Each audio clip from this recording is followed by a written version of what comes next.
In a Facebook Live video, Senator Alan Cayetano gave acting SP Win Gatchalian an advice, huwag magpagamit sa Malacanang. This came days after the palace said it recognizes Sen. Win's legitimacy. Ano po ang tugon niyo dito? Ang hiling lang po natin, sana ay huwag kumilos ang nasabing opisyal na parang siya pa ang biktima. Marami pong nabiktima ang kaguluhan sa Senado. Unang-una pong nabiktima dito ay ang taong bayan na naniniwala sa integridad ng Senado. Ang kaguluhan pong ito ay naganap sa pamumuno ni dating Senate President Alan Cayetano.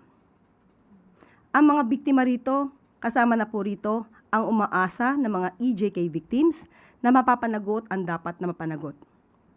Masasabi ring biktima rito ang dating Pangulong Duterte dahil sa ipinakita na matataas na opisyal pa ang nagkakanlong at nagpapalabas o nagpapatakas sa isang tinatawag na co-perpetrator ng crimes against humanity. Ang lahat ng kaguluhan nito ay hindi po dahil sa pakikialam ng Malacanang. Ang putukang nangyari sa Senado noong May 13, ito po ay alam, may permiso, aprobado ni Senator Alan Cayetano.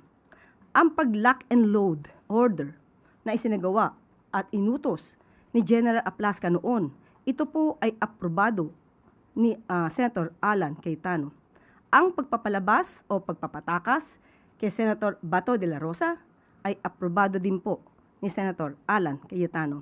Kung lahat pong ito ay sinasabing ni intervention ang Malacanang, lahat ng yan ay hindi mangyayari.